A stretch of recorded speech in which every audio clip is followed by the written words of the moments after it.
Welcome in, everybody, to another episode of Discard for Magic, a Summoner Wars podcast. I'm one of your hosts, Aaron. I'm your other host, James or Jexic, and today we're quite excited to have on two people to talk about the Crimson Order. We've got Tortugatron coming back. Hello. And Shmeebee. Hello. Super excited to have both of you guys on, both super strong Crimson Order players. But before we jump into the Crimson Order, Shmeebee, why don't you just give us a little background into how you found Summoner Wars? Yeah, okay. Yeah, so my name's Shmeebee. I'm 22 and I live in Germany. And I first started playing Summoner Wars in August 2023 when my boyfriend Iri, I think you all know him, he already played the first edition of Summoner Wars and he brought home the second edition starter set and the master set.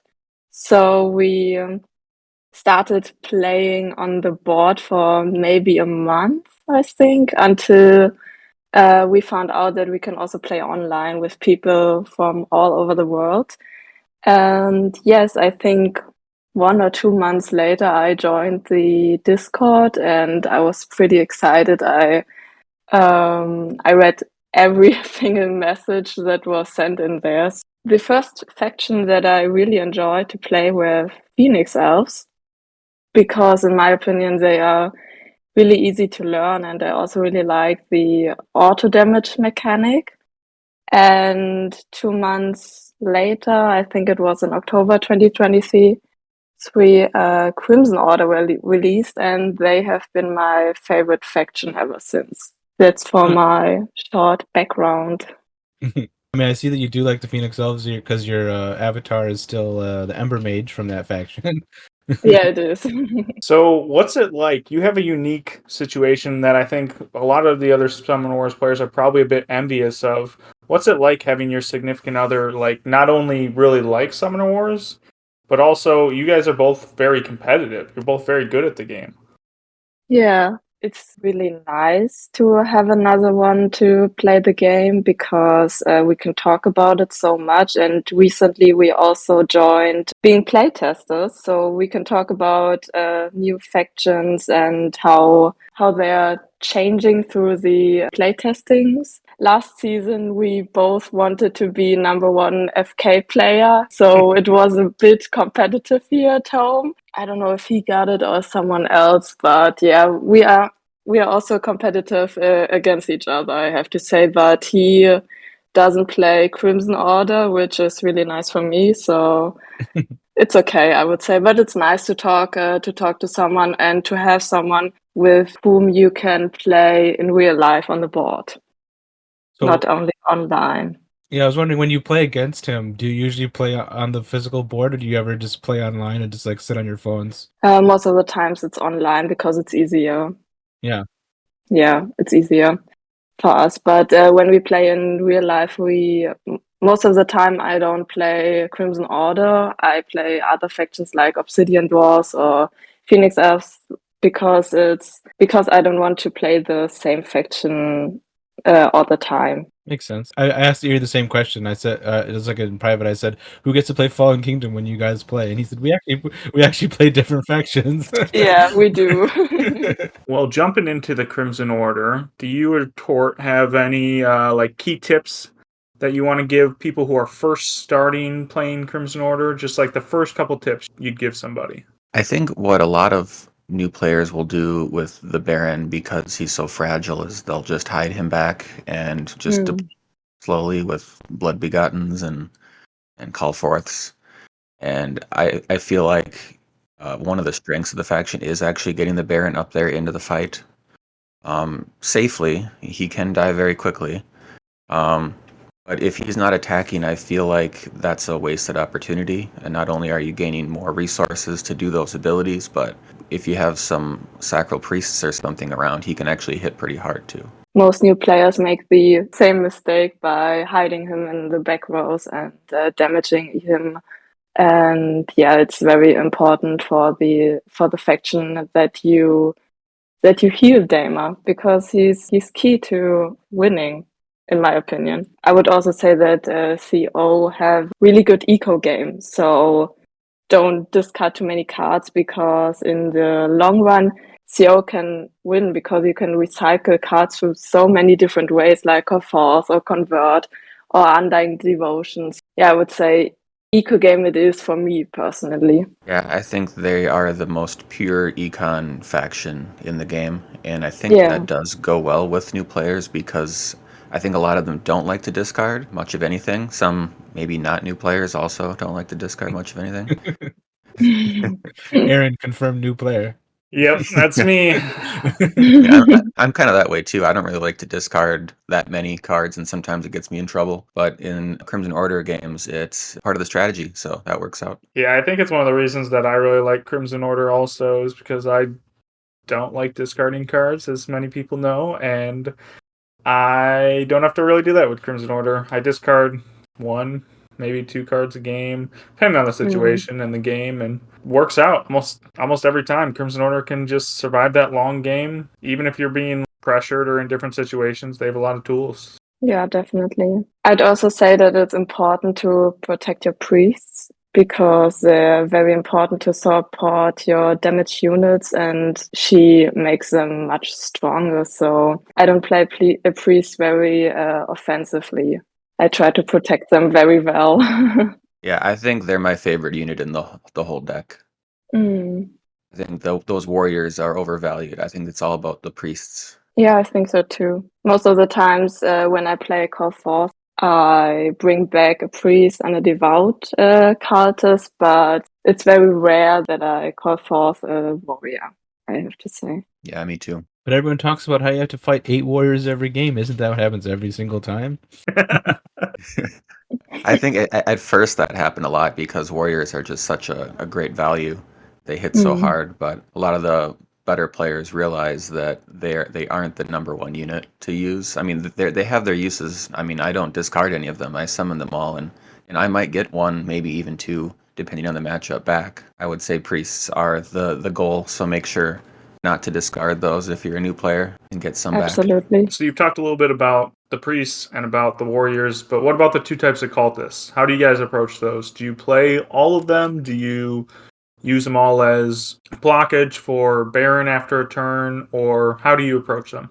I definitely play all of them. I don't know if I've ever discarded a cultist. I mean, they're always good. I think the devout cultists are good on defense because their two range isn't really that good. But then the doom cultists, I use them a little more offensively. Still will use them as blockers if I don't have a devout cultist, but I'll try to save those doom cultists for a little bit more of the offense and pushing them forward to threaten that ping damage on their summoner. Yeah, it's exactly the same for me. I never discarded a cultist, and yeah, I use the devout cultists more for Damon's ability, faithful servants, and doom cultists more for attacking because 2 melee is better than 2 ranged. I have another question that kind of related to the cultists, and we're dipping into the events here. But like when you use convert, how often do you actually trigger it once you have it up, and then which cultist is more likely to be converted?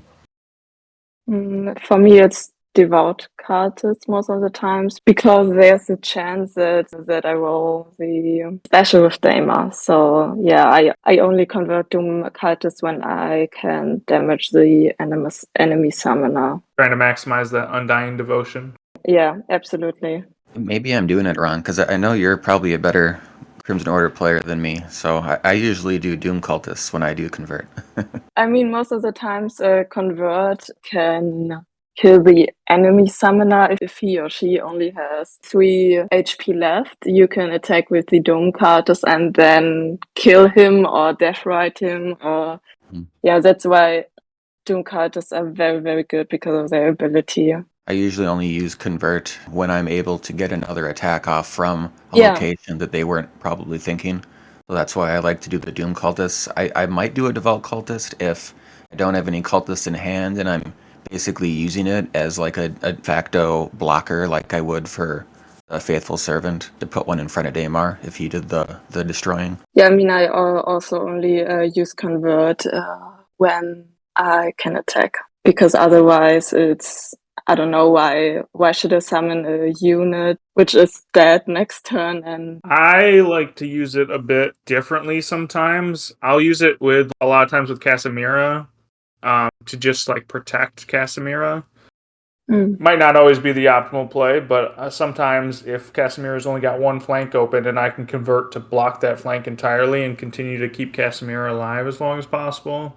yeah, sometimes I do that too, especially with Vesna, because I think Vesna has a very high value, and therefore sometimes it's good to protect your units even if you can't attack when you convert it. Yeah, the occasional flank covering, and then maybe every once in a while just using convert to block a gate summoning spot. I mean, those are also things I've done, but yeah, typically I use it offensively, but it's actually pretty versatile. What about the rest of their events? How do you guys approach... Why don't we touch on Deathrite next? How do you guys approach Deathrite? Because I feel like Deathrite might be the least played, maybe, of their other events. Yeah, I would say so. Deathrite's the only one that I might discard.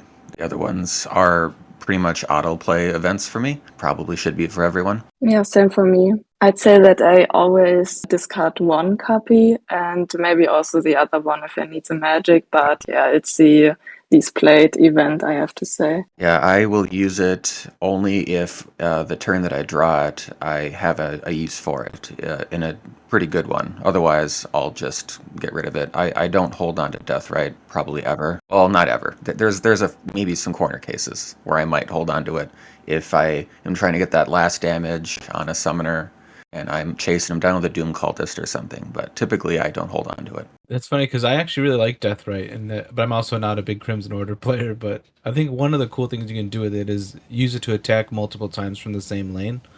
Like if you run up a Doom Cultist or something, hit them with it, and then play Deathrite to kill him, and then attack from behind with Daymar or another ranged unit. That can do some surprise damage that way. And if you had a play where you were attacking the summoner with that Doom Cultist and then following it up with Daymar, possibly at like 5-6 dice then with Deathrite, that would be one of those plays that I'd definitely play it if that had the opportunity. I do kind of wish that Deathrite wasn't an active event and you could do 2 in one turn, but that's not the case.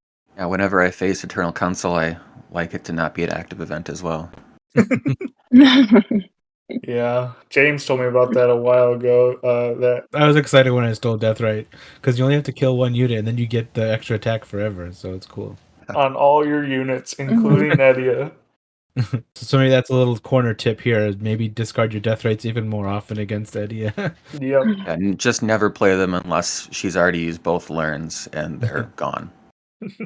What about the other 2 events? You said they're probably auto plays, but there might be 2 of the most important events. I mean, Convert's very important also, but Call Forth feels like the center, the cornerstone of the deck, perhaps. Yeah, I would say so. That's probably their most important event because again, they're that pure econ faction. Using Call Forth to get back those units to get them to that end game with more resources is usually how they end up winning. But also, if you're not drawing a lot of cultists and you need those to protect Daymar, you can use that to get more cultists than the few that have died already. Or, if you're not drawing your priests early, or if you need those big hitters but you haven't drawn any Royal Warriors, you can get that one back. So it's like a little toolbox even to get what you need. Yeah, I'd say Call Forth is very important when you play against a faction like Cave Goblins, because in my games it's mostly the same. They destroy my gates, but because I can summon priests next to Daymar, I always call forth these units, and therefore I have a chance to live for another few turns and even win the game. Yeah, I see a lot of people going gate destruction versus Daymar, but I'm okay with that. I'll draw a gate at some point, hopefully. Until then, I can keep putting blockers down. I have my priests. Maybe a convert gets another unit out there. So that's fine. I'm okay with that. Yeah, absolutely. I was thinking about it before the cast, and I was like, really, 3 out of your 4 commons can still be summoned with no gates. Yeah, that's true. Yeah, they definitely have that longevity. When playing against Cave Goblins, it feels like your only option is perhaps to take out their gates, so that might be part of that matchup. But It does slow you down a bit if you don't have gates. And if all your gates are buried, you might be in trouble. For cave goblins, that might be the way they have to go, which is why it might not be a great matchup for them. what about transfuse? I always use it. If I have Transfuse and Vesna in my hand, it's actually a dream because I always summon Vesna, and most of the time they don't get killed in the first turn that I summoned them, so I can use Transfuse in the next one, which is really, really good because your opponent has to invest so many attacks to kill them. I mean, not if they are Phoenix Elves because they can easily kill Vesna in one turn, but against other factions, it's a really, really good combo. Yeah, I would say Vesna is the number one card to use Transfuse on just because of that value. And I would say if you're going against Crimson Order, if they haven't played both of the Transfuses yet on your first turn, don't do 2 damage to Vesna, just do 1, and then hopefully you can finish off with 2 damage the next turn. Because if it's 2 damage, it's a guarantee they have Transfuse in hand, and then they'll just heal back up again. The one interesting use I saw for Transfuse a couple times is like someone will have Sekhmet and let them not kill something. Just do a lot of damage to a champion or something. Mm-hmm. And then Transfuse to get the Sekhmet healed up, and then like you just kill that champion or something. And that's frustrating as the non-CO player. Absolutely. Yeah, I like doing that with their summoner. You run in there, hit the summoner, because that's not going to get you magic. But then, especially if you're behind the summoner and then you heal up, they're probably not taking Sekhmet down in 1 turn. Some factions can, but then they'll just still be stuck there taking another 4 dice in those rare times where you're just trying to destroy the summoner before the end game. Maybe the summoner got super aggressive and came in there, so Sekhmet's really good with a Transfuse in hand for that. Yeah, Vesna, I think, shines with it a lot, but I think all 3 of their champs really benefit Yeah. from Transfuse.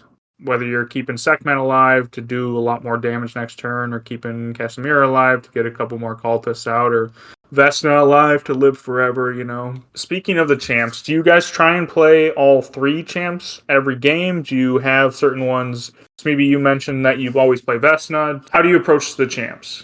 As I already said, I always play Vesna, but then after that I have to decide between Casimira or Sekhmet because you spend 5 magic when you want to summon Casimira, and after that it's very difficult for me personally to get 7 magic to summon Sekhmet, so it's either Casimira or Sekhmet for me most of the time. Yeah, but Vesna is an autoplay, must play for me. Yeah, that's the same for me too. I very rarely will summon both of the bigger champs. I would say Vesna is an auto summon, except maybe for the Phoenix Elves game. Yeah. Maybe that one you don't, but even then you probably still do.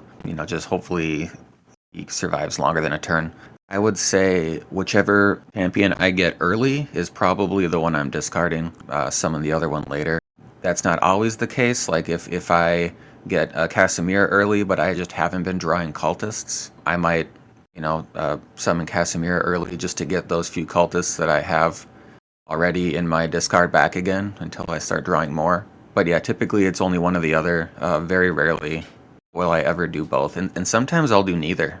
Even typically I do summon one of them, and it just kind of depends on when I draw them in the board state and what I've drawn with the cultists. Yeah, and most of the time I use or summon Sekhmet to finish the Animus Summoner. Because sometimes they don't see that you have 7 magic and your gate where you can summon Sekhmet is 3 spaces away from the enemy summoner, and therefore you can finish them, which is, in combination with Deathrite, it's pretty good.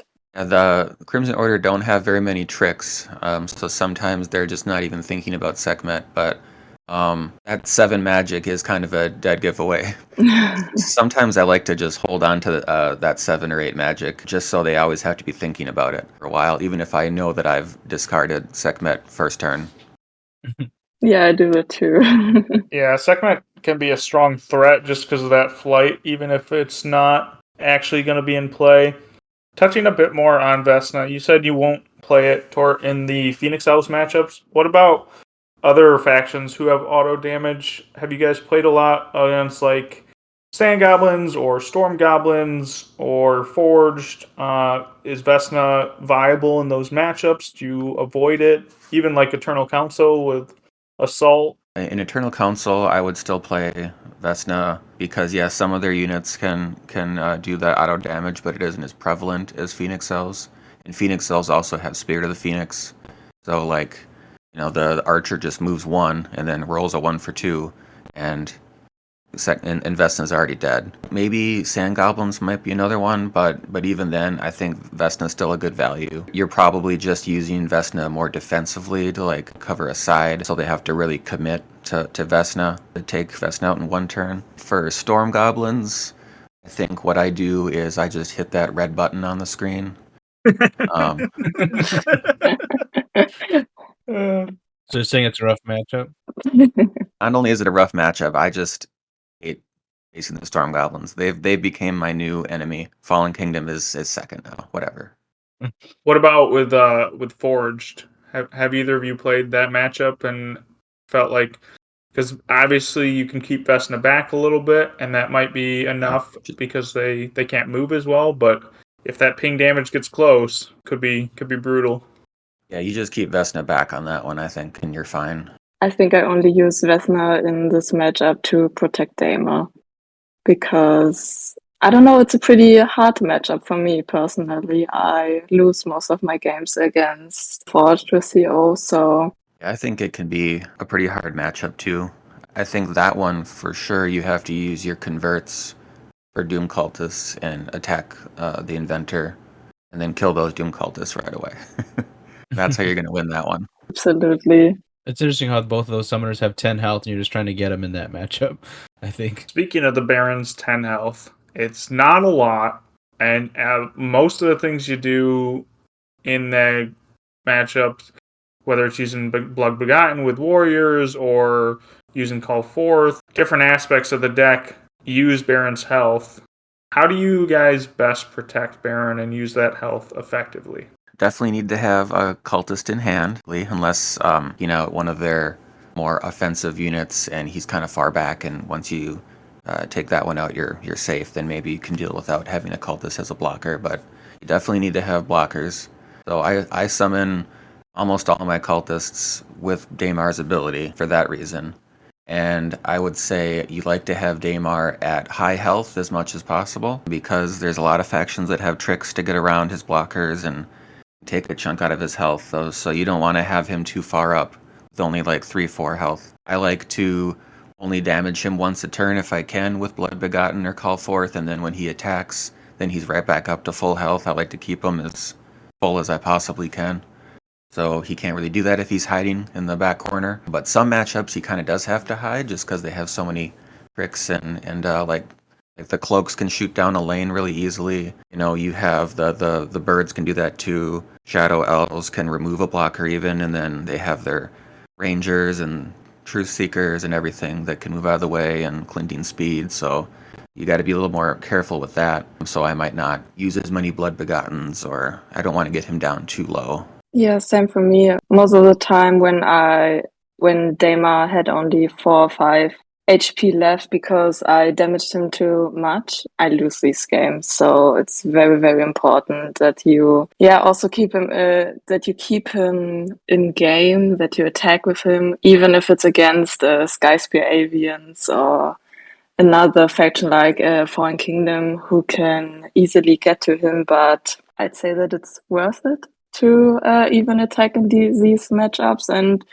trying to risk, because it's important that he doesn't get to 4 or 5 health, so it's easy for the enemy or your opponent to finish him. How often do you end up attacking your own cultists or priests even in the back line to just heal up if you're getting low? Pretty rarely. Yeah. Yeah, only in like desperate times. Yeah, I've just seen it done sometimes, and I was just curious if it. And I also feel like it's one way to get around the inactivity damage if you're in like a really long game and people are running out of units and stuff, and you can like take your inactivity damage, hit yourself, and then force them to come out. That is another use I've seen for Vesna in some of the auto ping matchups. Is you just use Vesna's 3 hits to heal the Baron 3 times, and then you don't have to have it threatened by, like, for example, in Phoenix Elves, like the archers or the beasts or something like that. Yeah, that's one thing to do. I've barely ever done that, but what you can also do is when you have shot Vesna twice to get a couple of heals, if you have a transfuse, you can just take out one of your own devout cultists with that, heal Vesna back up, and keep attacking Vesna, and hopefully you roll a special and then didn't even lose a cultist.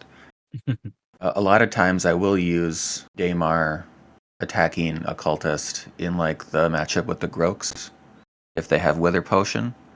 Then hopefully you don't even actually kill one of your own units. Oh, yeah.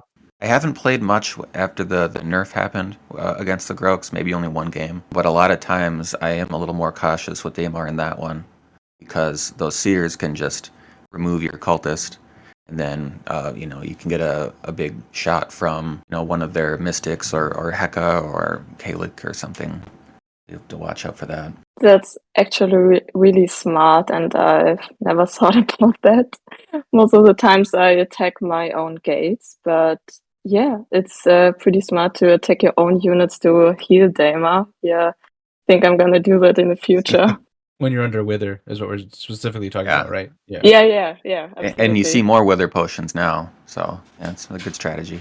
Absolutely. Well, speaking of different matchups, are there any matchups that you guys think are very good for the Crimson Order? If someone's just starting out, first couple times playing them, what are some of the best matchups for Crimson Order for them to get their feet wet? I've heard Cave Goblins. I've only ever faced Cave Goblins like twice ever with the Crimson Order, but I hear that's like probably the worst matchup in the game. I would say, yeah, give a good player the Cave Goblins and the newer player Crimson Order, and probably have a good time with that. Yeah, I agree. I'd also say cave goblins, and which may surprise some people, but I'd also say Phoenix Elves is a pretty good matchup for CO. It can be because Meldaria has such low health, and she likes to put units right next to her, so that's another great candidate for using Convert for Doom Cultists to take her out. Yeah, that's absolutely what I'm doing, and yeah, I think it's a pretty good matchup. Do you guys find in the Phoenix Elf matchup that you still play for Econ because the Phoenix Elves have a pretty good Econ, or do you find you get more aggressive?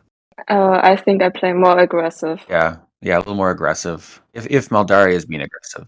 Yeah, I summon a lot of units. I think more than usually, so I think it's mandatory because otherwise you can't beat them. They have so many auto damage, and they can easily get to Daima, but their archer only has 2 health. It's easy for my devout cultist to kill him. I would say another pretty good matchup for Crimson Order, at least what I've found, is against Boulder Dwarves. That one you might be using your Royal Warriors more often, just to take out their Ice Golems and Parapets and Bears and whatnot. But for that faction, they don't really have a good way to get to Daymar very easily. They're a little more defensive, so you can basically just play the Econ game. And I see myself winning that one pretty much all the time. I actually have a really bad record against them. I mostly lose, so yeah, I don't know what I'm doing wrong, but yeah, it's pretty bad for me. Oh, well, we have to compare notes. Yeah, absolutely. There's another one that I wouldn't think would be a super good matchup, but against Mountain Vargath, I actually have a pretty good record against them. I think that's the one I played the most Yeah, absolutely, me in the too. 1,000 games I played. But what's weird is just the murderer's row of people that I end up playing in Mountain Vargath games. I have wins against like Prophet, Vexer, how many other people? I just beat Red Hawk with them. I took a picture even, Sip, Magnifico, like all these games, like all my hardest opponents seem to pick Mountain Vargath when I'm picking Crimson Order, and I win more than I lose. Normally I lose to all those people. I mean, those are some of the best players. I'm gonna toss another matchup out there, and I want to hear you guys' thoughts on it. I think it's pretty strong for Crimson Order, but I think it's not always super intuitive how you're supposed to play it, and that would be Fallen Kingdom. Yeah. I think Shmeebee might be better at this one since she has a lot of play with both of those. I just die. Yeah. I mean, I took a look at my game history, and I saw that in my last 1,000 games that I played, it was I think 14-10 against Fallen Kingdom. But it's pretty difficult because undead carriers are so annoying.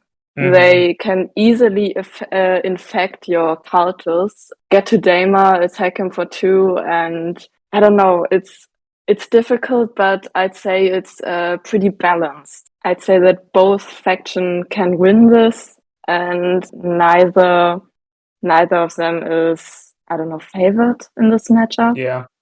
I've had a lot of success in tournaments and against some of the really high level players, just staying back with Daymar and making Hmm. them approach. Because as Fallen Kingdom, it's so hard to make that approach, and you got to really pick when you want to play your cultists because they can be so easily converted by those carriers. Yeah, as a CO, I try to only summon warriors and priests, so it's not that easy for them to infect my commons. Yeah, but most of the time, I mean, you have to summon your cultists. They have a really high value, and it's difficult to not do that. But if you get too close to Fallen Kingdom or if their carriers overrun you, it definitely can go south pretty quickly. They have some explosive plays with Blood Summon and Purge if they can Yeah. get to you. And Purge can remove that blocker very easily, Mm. and then just blood summon a warrior, kill Daemon in one hit. I'm out of my depth on that one. I don't play either of the factions that much, so Yeah, I think every time because I don't see this matchup too often. I mean, I play a bunch of different factions. I don't play a ton of Crimson Order. It is my most played faction, but because of that, I don't have a lot of data on every single matchup. But the times that I do play against Fallen Kingdom, it seems like they always get all their carriers early, and I'm always facing this giant block of carriers that I can't ever deal with. Yeah, same, because they have 3 HP, which is you can't kill them with one cultist, so it's pretty difficult to stop the endless chain of carriers. Maybe after the pod, I'll send you guys a couple links. I played Davood in Shibata Bing tournament recently, and I played OL a little bit ago, and I had good results with both of them. Playing just super far away and just sitting back with priests and picking off carriers and stuff. Yeah, I'd really like to look at these games. Yeah, that'd be good. What about factions that are tough for them to face? What are some of their worst matchups? Yeah, as I already said, it's polar dwarfs for me. I don't know, I can't really deal with so much health. The power pads, they have 5 HP. Ice golems, it's, I don't know. Maybe I'm too overwhelmed with it, but it's pretty bad for me. If they can play really aggressively with some glacial shifts and get all their units in, it can be really difficult. But if they're Mm. not doing that, I find it kind of easy just to put a bunch of priests around Daemar and just do a one blood begotten, take out a unit over there, and then hit with Daemar for a bunch of dice and heal him right back up again, and then protect him with a cultist. And for some reason, that one just isn't usually a problem for me. Mm. the one that kind of surprised me looking at my data was Wayfarers seem to do decent against Crimson Order compared to Yeah, Cave Goblins that do really poorly. And I think it's just because Wayfarers have more ways to steal spaces and just kind of get in there even when you don't think they can. But yeah, exactly. I think any faction that has a way to do 3 attacks or whatever from like the same vector from one flank is really difficult. When they're able to get to the Baron, they can put him down pretty low in health pretty quickly. So you have to play a lot more defensively and use him less, which is already kind of hurting your game. But yeah, with the Wayfarers, I think they're like the trickiest faction, just with all their diagonal moves and everything. They can always come at you from wherever. I mean, with their Voyagers, Adventurers, and then they can play the coordinate, and they have just insane reach. I do have a hard time against Wayfarers, and also they don't really play econ. So your biggest strength is kind of taken away. So you do have to discard more heavily on that one, I think. You got to get your champs out, I think, for that one. I think another one that's really tough is Shadow Elves, just because they can get you wherever. Yeah, that's another one. You're never safe. And then also for that one, they're one of the factions that can hurt your econ game because they're pulling units back or fainting away. And I find myself discarding more often against them too. Yeah, for me personally, it's not that bad of a matchup. I think my record was 12-6, but I think I personally don't like this matchup because it's always, as you already said, you can always expect like glinting speed or they summon, I don't know what, Talia, they summon Talia and Nobody summons Talia. yeah, nobody does that, but all the time I'm scared of her. I am, because they can just put another comment to your damaged gate and then attack you. So I don't know, it's always very tense playing against Shadow Elves, and I don't really like that.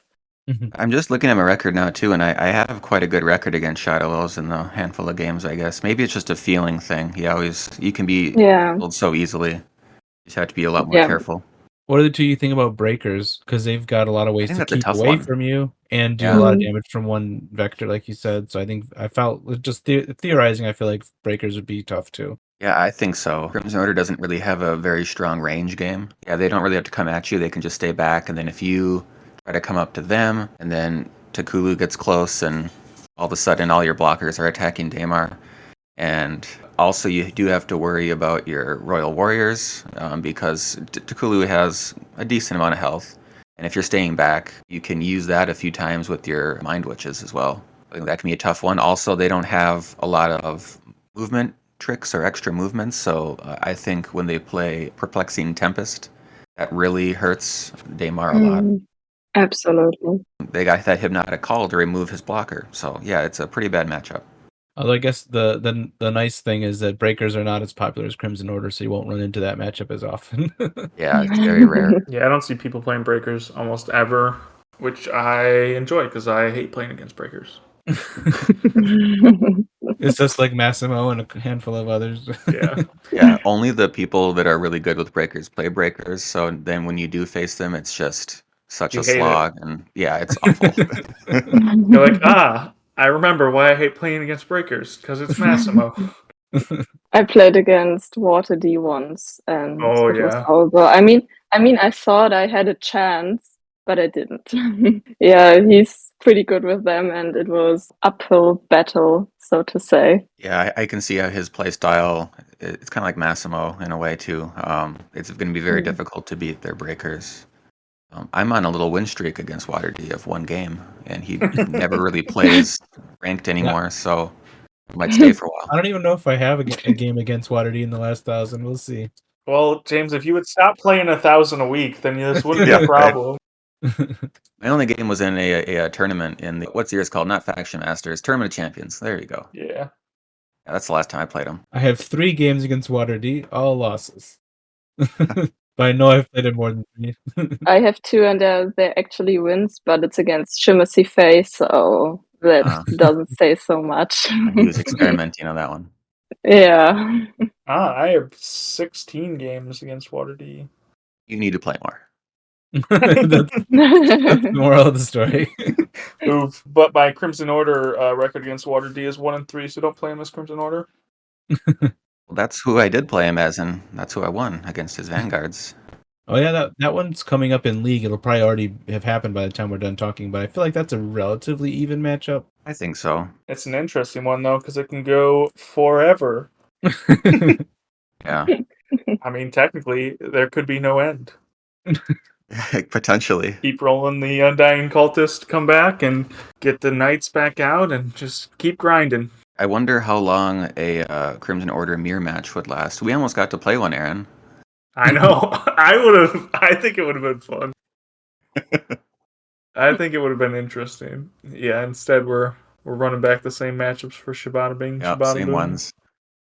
We'll see if I lose to Phoenix Elves again. I'm not very good against Phoenix Elves. You're the only team we lost to, and me and Orange Lazarus lost our games, but Clarissimus won his, so Yep. As long as he can do that again and one of us can step up a little bit. Luckily, Prophet's faction got nerfed in between the Yeah. regular part of the playoffs. That's painful. I think the last game it was like mid. No, that can't be. Mid game. Yeah, it was like one of his games. I think that he was playing. It was like mid game. The nerf changed. I think it was the last round against Davude's team. In case anybody's wondering, we're talking about Chiabata's latest tournament. He was playing Grox and he got the nerf hit like mid game, and he was like, "Oh, this is different." Be interesting to see how that plays out. I guess that brings us to another question. In general, where do you find the Crimson Order's power level to be? Out of the, 26 factions we have now, about where would you rank them? I mean, right now it seems like people are talking about them a lot, saying they're way too powerful and need a nerf, but I don't think they're S tier. I'd put them like A+, better than most, but So maybe like a top 8 faction or something. probably crack top 8, yeah. What do you think, Shmeebee? I think middle bottom 8 here. I don't know. I think there are factions that are stronger than CO. Like, yeah, I mean, we all agree on that. Probably like Deepwood Rogues or, yeah, I'd also say Filth are stronger. Filth is strong. Or, yeah, maybe also top 8 here, but I wouldn't say that they're S tier. I personally don't think that they need, that they are overpowered. I would never say that. I don't know. Like in the tournament Group A right now, they're sitting right around 50%. Yeah, that's pretty balanced. I do think they fall to the same thing that fungal dwarves fall to, in the fact that sometimes when you lose to them, it snowballs so bad that it looks like you just got absolutely thrashed. And I think that's part of why, and I think the same thing happened with fungal dwarves, why some people like perceive them as super overpowered, because when you play poorly against them or when you have a bad time against them, it can look like you didn't ever have a chance because of how bad the end game looks. Like, I've had fungal dwarf games where at the end of the game, in a very close game that I almost lost, I have monstrosity out and I have Thune out and I have like 3 beasts out, and it looks like I just slaughtered them, but Cooldeck's at like 1 or 2 health and I nearly lost that game. I mean, yeah, I totally understand that people don't like the devotion ability because it's random if you roll a special with Daima. And also I've won games because of this, because I always rolled the special and therefore I had endless devout cultists. So yeah, I get that, but for me personally, if I play against Crimson Order, I don't think that it's annoying or anything. It's okay for me, and I don't really have a problem with that, but I do get why some may have. That just means you're going to get more magic when they summon that cultist again. Absolutely. I think so too. What I think was funny, actually, that people complain about how random that is and it can snowball. But it's the exact opposite with Balzar. People complain that they can't rely on him when he can be just as dominant if he's rolling, no specials versus specials, I guess. So it's just kind of the opposite with Balzar. I feel like they're both a little luck-based. I think Balzar's more luck-based. He can really take over games, but he can also just be completely neutered. Yeah, absolutely. I think it's more important to him to not roll them than for Daima to roll them. Yeah. My hot take is that Wayfarers are the most luck-based faction. Ooh. Wayfarers? In like how Celeste rolls, or like how your draws come out? Well, because when you commit Celeste to an attack, it usually means you need to win the game then, and you're rolling a bunch of range dice. And you're rolling a bunch of range dice, and you can just go like 1 out of 6, and then you're dead. That's why you should be rolling 7 dice, James. Well, I'm just saying, like, I don't know if the most luck based, but I feel like it can create some of the most pivotal moments that you're often relying on a lot of range days, or going the other way. I had a game in this tournament where like someone had 6 health left on their Takulu, and I went 6 out of 6 with Celeste, and it's just like, oh, sorry, the game's over, and it's just, it's just like. Actually, in my last 3 or 4 games that I lost against Wayfarers, Celeste always rolled 5 out of 6 or 6 out of 6 and finished Daima, so it's pretty funny. I mean, I'm happy for the other player, for my opponent, because they must be really happy by rolling such good dice. Yeah, that's what I think. That's what I try to do when dice do goofy things. Is think like, oh, how relieved is that other person that this happened? Yeah, Like, absolutely. Speaking of people that wanted to nerf Crimson Order, though, I think they really got helped out when the frogs got released right after. Yeah, Otherwise, they might have had the fungal dwarf treatment done to them. I think they might have And Baron would be also. at 9 life instead of 10, right? Yeah. 9 life, and they'd like get rid of Undying Cultist or something. Well, they like to only change one card if they could. Yeah. He no longer has life drain. Yeah, he Or no blood longer drain. can deal 9 life. Just give him a few more life points and he no longer Or can do 9 that. life, and he doesn't have Faithful Servants. Yeah, there you go. Or Faithful Servants cost him magic or something. Yeah. What about a question for you, Tort? What's some upcoming tournaments that you maybe have planned? I know you always got some tournaments in the work, and we're interested to see what you're churning out next. Yeah, I have another tournament coming out here, another Turtle Surprise tournament. For those that don't know what that is, I've had one before. Very highly rated, mostly by Vexer. He just kept talking about it over and over again, so that was good. Thank you, Vexer. Where basically the premise is you're given 3 factions at random that you haven't played as yet, and then your opponent is given 3 other factions. You get to see the factions that each other has, and then you have to make a decision based on matchups, based on what you think they're going to pick, which faction you're going to pick, and then one of you sends the link, the other one accepts it. Once the game starts, then you know what each other picked. I think the first one, I liked a lot of that, but there was a few things that I did that I would change, and so I think I've just made it better for this time, because a lot of times you would just pick the best faction. It didn't really matter. Some people kind of thought about what the other person was going to pick. They're like, well, I got 2 other factions and cloaks, so I guess I'm picking cloaks. But this one, you're forced to play more factions. You'll play like 12 games over the course of 3 weeks, all different factions. Once you play as one, you can't play as them again. Even if you lose? Yeah, even if you lose, see, I thought that was too harsh before, but I think it's necessary to make this concept work. Okay. Yeah, the first one, if you lost, then you could play as them again, or they might come up again. Who knows if you'll even see them, because there's so many factions. Then that also meant I had to wait for everybody's results to be in before I could start the next week, because I have to know if you win or lost. So this time, as long as your games have started, I don't care, we can move on. So that's another thing that's just good for me, is running it, so it doesn't take so long. If you make it to the playoffs, I will allow you to take a few factions that you've already played as and add them back into your pool to use again. There's that sort of thing. How many? Depends on player counts, but most player counts, it's going to be 3 factions. The whole format requires you to have 24 factions, so then you might say, oh, we have 26 factions right now. Well, when you sign up, you just get rid of 2 factions that you never want to see. I hate these 2 factions, I hate playing as them. If they come up, I definitely want to choose them. They're gone. You just don't have to play them ever. So you use your 12 factions, and then if you make the playoffs, you have 12 factions you haven't used yet. You add 3 back in, and then you play like a best of 3 against people. So you're eliminating 3 more factions each time. Once you get to the final, you'll have 9 factions left. You'll be able to play as all those factions or a chance to pick them. You'll never not see the faction that you need at the end. So you basically, throughout the whole tournament, you're curating what your finals, all your factions are going to be. I won't be. I'll just be hoping I advance. Yeah, there is that too. If you want to use all your good ones up first to get to the playoffs, but yeah. No, it sounds cool. There's bye weeks, and we're doing that raffle thing again. So even if you only win 1 game again, Jack's pick, you might still make it. Depends. I think that keeps people more engaged if they're not having a good time. Well, hopefully they're having fun, but they're not having good results. Every game they win, they have a better chance of making the playoffs still. We'll have some bye weeks, so the people that are doing really well still have something to play for at the end as well. And actually, if you have a bye week, you get to skip the first round of playoffs, of course.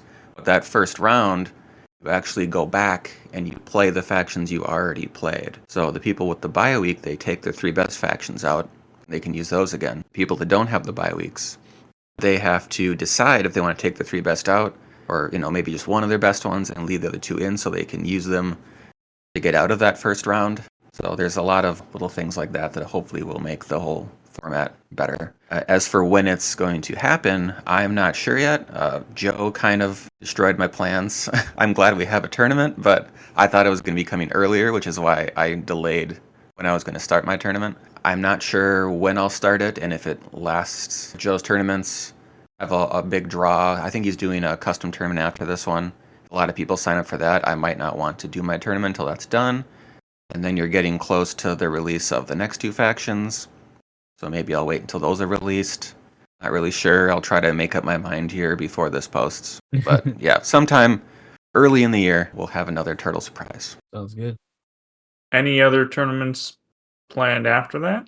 Not at the moment. I have some ideas, but I've sat on them for so long, I don't know if they're good anymore. So I've been talking to Joe a little bit to see if there's anything I could do to help with the tournaments, or if the community could get involved. If that can happen and we can know when these tournaments are going to happen, we might be able to do more tournaments in between them. We'll see. That one's the only one with firm plans right now. Sounds good. I'm looking forward to it. I didn't play in the first one, but if time allows, I like the concept, and I want to play in this turtle surprise. Some of your tournaments, Tort, I don't always love the concept, but this one I really like. It's a fan favorite, so I want to do this one, alternate between this and some other idea. Well, we appreciate you guys coming on the podcast to discuss the Crimson Order with us. Yeah, thank you for having us. Thank you. If people want any tips, they can reach out to you on the Discord, or if they want any practice matches, I'm sure you guys would oblige. Absolutely. You can find me in the Discord. I'm probably hanging out in the dance party channel. And if I'm not on Discord, you can always check your mom's house. Well, this has been another episode of Discard for Magic, and we'll see you guys in a couple weeks.